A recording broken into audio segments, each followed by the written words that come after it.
జై Hind friends, welcome to our channel Fauji's journey. So ఈరోజు topic వచ్చేసి ఏంటంటే మనకి 5 km రన్నింగ్ అయితే ఎలా ప్రాక్టీస్ చేయాలనేది. ఈ క్వశ్చన్ అయితే ఒక బ్రదర్ నన్ను అడిగాడు. నా ఎవ్రీ వీడియోలో అయితే తను కామెంట్ చేశాడు. సో బ్రో 5 km రన్నింగ్ ఎలా పరిగెట్టాలి అండ్ 5 km రన్నింగ్ గురించి అయితే వీడియో చేయరా అని. అండ్ తన కోసమనే కాదు, సో అందరికీ ఉపయోగపడుతుంది కాబట్టి ఈ వీడియో అయితే. సో ఎవరైతే 5 km రన్నింగ్ కోసం ఇబ్బంది పడుతున్నారో ఈ టిప్స్ అయితే కొంచెం మీకోసమే. వీడియోని అయితే ఎక్కడ స్కిప్ చేయకుండా లాస్ట్ వరకు అయితే చూసేయండి. అండ్ ఇప్పటివరకు లైక్ చేయకపోతే లైక్ చేయండి. అండ్ ఈ వీడియో వచ్చేసి ఏంటంటే కొంచెం అన్నీ ఎడిటింగ్గా ఉంటుంది, ఫొటోస్ అవి పెట్టి. ఎందుకంటే నాకు అంత టైం ఎక్కువైతే ఉండట్లేదు. సో అందుకనే వీడియో చేయకుండా ఇలా రికార్డ్ చేసి ఇమేజెస్ అయితే ఎడిట్ చేశాను. అండ్ వీడియో ఎలా ఉంటే ఏంటి, సో ఇంకా టాపిక్లోకి అయితే వెళ్ళిపోదాం. 5 km ఈవెంట్స్ అప్పుడు ఇన్ టైంలో మీరు పరిగెత్తాలంటే మీరు ఇప్పటి నుంచే ప్రాక్టీస్ అయితే స్టార్ట్ చేయండి బ్రో. ఎందుకంటే కొంతమంది అనుకుంటారు ఫిజికల్ డేట్ వచ్చాక ప్రాక్టీస్ చేద్దాంలే అని. సో ఈ లేజీనెస్ అయితే ఫస్ట్లీ మెయిన్ అసలు పనికిరాదు. 5 kmలో ఫస్ట్లీ మీరు చేయాల్సింది ఏంటంటే డే 1 అంటే ఇప్పటి నుంచే మీరైతే స్టార్ట్ చేసేయండి.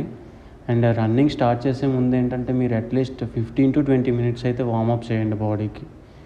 అండ్ ఈ వార్మప్ ఎంత చేస్తే మీ బాడీ అంత హీట్ అయ్యి మీరు అంత బాగా అయితే పరిగెత్తగలరు. అండ్ పరిగెత్తినప్పుడు అయితే మీకు బాడీ పెయిన్స్ అనేవి అంతగా రావు. సో రన్నింగ్ చేసే ముందు మీరు ఏంటంటే 10 to 15 minutes వార్మప్ అండ్ అలా వాకప్ అయితే చేయండి.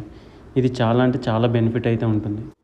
అండ్ ఇంకొక మెయిన్ థింగ్ ఏంటంటే మీరు ఈరోజే రన్నింగ్ స్టార్ట్ చేసి ఈరోజే నేను 5 km పరిగెట్టేసి ఈరోజే నేను టైమర్ పెట్టేసుకుంటానంటే అస్సలు చేయలేరు బ్రో. సో ఫస్ట్ రోజు నుంచి అయితే మీరు అస్సలు టైమర్ అనేది పెట్టుకోకండి. ఎందుకంటే మీరు టైమర్ పెట్టుకున్నాక ఇన్ టైంలో రాలేకపోతే మీరు చాలా అంటే చాలా బాధపడతారు. సో టైమర్ అయితే ఫస్ట్ వీక్ నుంచి అయితే మీరు అస్సలు పెట్టుకోవద్దు.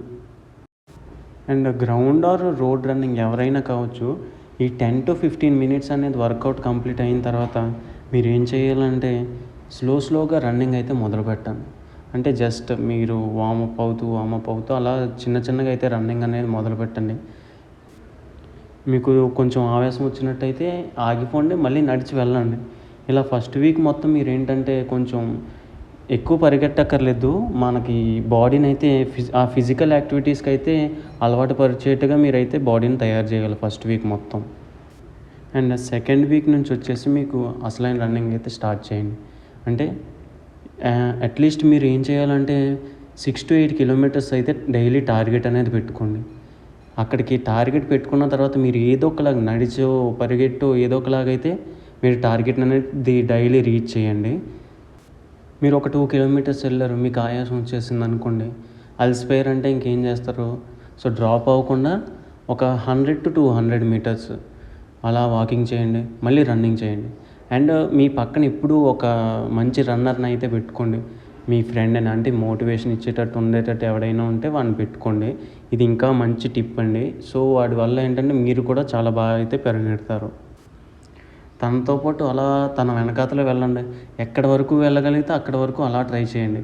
అండ్ మీకు ఆయాసం వచ్చినప్పుడు ఆగిపోండి. తర్వాత మళ్ళీ ఇక లాస్ట్ ఎప్పుడైతే మీరు 6 km కంప్లీట్ చేసిన తర్వాత 6.5 అంటే డైలీ టార్గెట్ 6 km పెట్టుకున్నారనుకోండి, లాస్ట్ 100 to 150 meters ఏదైతే ఉందో అది మీరు స్ప్రింట్ అనేది కొట్టండి. ఈ స్ప్రింట్ కొట్టడం వల్ల ఏంటంటే మీకు లంగ్స్ యొక్క కెపాసిటీ పెరిగి మీకు బ్రీతింగ్ లెవెల్ ఏ టైంలో ఎప్పుడు శ్వాస తీసుకోవాల్సిన ఇబ్బంది వచ్చినా సరే మనకి అక్కడ కవర్ అనేది అవుతుంది. సో ఈ స్ప్రింట్ అనేది మనకి చాలా అంటే చాలా బెనిఫిట్ అయితే ఉంటుంది మనకి. అండ్ ఇలా 5 to 6 km or 6 to 8 km complete చేసిన తర్వాత మీరు ఏం చేయాలంటే ఈ 2 weeks టైమర్ పెట్టుకోకుండా అయితే ఈ 2 weeks 5 to 8 km అయితే ప్రాక్టీస్ అనేది చేయండి. అండ్ ఇంకొకటి వచ్చేసి ఏంటంటే మీరు after the completion of 8 kilometers అంటే 8 kilometers పరిగెట్టిన తర్వాత కూడా మీరు ఏంటంటే ఒక 100 meters స్ప్రింట్ అనేది కాంపిటీషన్ పెట్టుకోండి. దీనివల్ల ఏంటంటే మీకు చాలా స్టామినా అనేది పెరుగుతుంది అండ్ బ్రీతింగ్ లెవెల్ అనేది ఇంక్రీజ్ అవుతుంది అన్నమాట ఇక్కడ. అండ్ ఇంకొకటి వచ్చేసి బాలాసనం. ఇక్కడ ఇమేజ్లో చూస్తున్నారు కదా, సో ఇలా బాలాసనం వేసిన మనకి ఈ షిన్ బోన్ పెయిన్ అనేది రెడ్యూస్ అనేది అవుతుంది.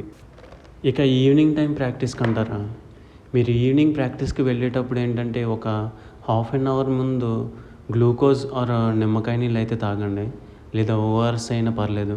మళ్ళీ ఓఆర్ఎస్ అంటే ఇక్కడ కొనుక్కొని తాగమని చెప్పట్లేదు నేను అసలు. ఇక్కడ 30-35కి దొరుకుతాయి కదా, అవి అయితే అస్సలు తాగొద్దు. అది ఓఆర్ఎస్ఏ కాదు, మనకి గవర్నమెంట్ హాస్పిటల్స్లో ఆర్ ఒక ₹5 ప్యాకెట్స్లో అయితే దొరుకుతాయి. ఆ ఓఆర్ఎస్ అయితే మీరు తాగండి, ఇదైతే చాలా మంచిది. అండ్ ఈవినింగ్ టైంలో రన్నింగ్కి వెళ్ళేటప్పుడు మీరు ఏం చేయాలంటే తక్కువ ఎక్సర్సైజ్ అయితే చేయండి, తక్కువగా రన్నింగ్ అయితే చేయండి. అండ్ కార్డియోకి సంబంధించిన ఎక్సర్సైజ్ అయితే ఎక్కువ చేయండి. ఈవినింగ్ టైంలో మీరు ఎక్కువగా పరిగెట్టాల్సిన అవసరం కూడా ఉండదు. ఒక 2 కిలోమీటర్స్ 3 కిలోమీటర్స్ అలా పరిగెడితే సరిపోతుంది. ఇలా మనం మార్నింగ్ అండ్ రన్నింగ్ చేయడం వల్ల బాడీ అనేది చాలా స్ట్రగుల్ అవుతుంది. సో దీనికోసం ఏంటంటే మీరు ఆఫ్టర్నూన్ టైంలో అట్లీస్ట్ 2 అవర్స్ అనేది పడుకోండి. ఎంత రెస్ట్ ఇస్తే అంత మంచిది. అండ్ నైట్ టైం కూడా 9:30 లోపు అయితే పడుకొని పోండి. ఎందుకంటే మళ్ళీ మీరు మొబైల్ చూస్తూ మార్నింగ్ లేవలేకపోతే అది కూడా ఇబ్బంది అవుతుంది. సో 9:30 10 లోపు బిఫోర్ మీరు పడుకోవడానికి అయితే మ్యాక్సిమం ట్రై చేయండి. అండ్ వీక్లీ ఒక రోజు అయితే మీరు రెస్ట్ అనేది ఇవ్వండి. సో రెస్ట్ ఇస్తే మీకు నెక్స్ట్ డే అనేది ఆ రిజల్ట్ వెంటనే తెలుస్తుంది. సో వీక్లీ వన్స్ అయితే మీరు ఒక రెస్ట్ అనేది ఇవ్వండి. అండ్ చూసారు కదా ఈరోజు వీడియో అయితే. ఇంకేమైనా డౌట్స్ ఉంటే మనకి కామెంట్ చేయండి. అండ్ వీడియో నచ్చితే ఒక లైక్ చేయండి. Please be subscribe. అండ్ ఎవరైతే ఎస్ఎస్సి జీడీకి 5 km అయితే ప్రాక్టీస్ చేస్తున్నారో అందరికీ నా తరపున అయితే wish you very very very all the best. And మీకు కూడా జాబ్ రావాలని అయితే కోరుకుంటున్నాను. జై హింద్, జై భారత్.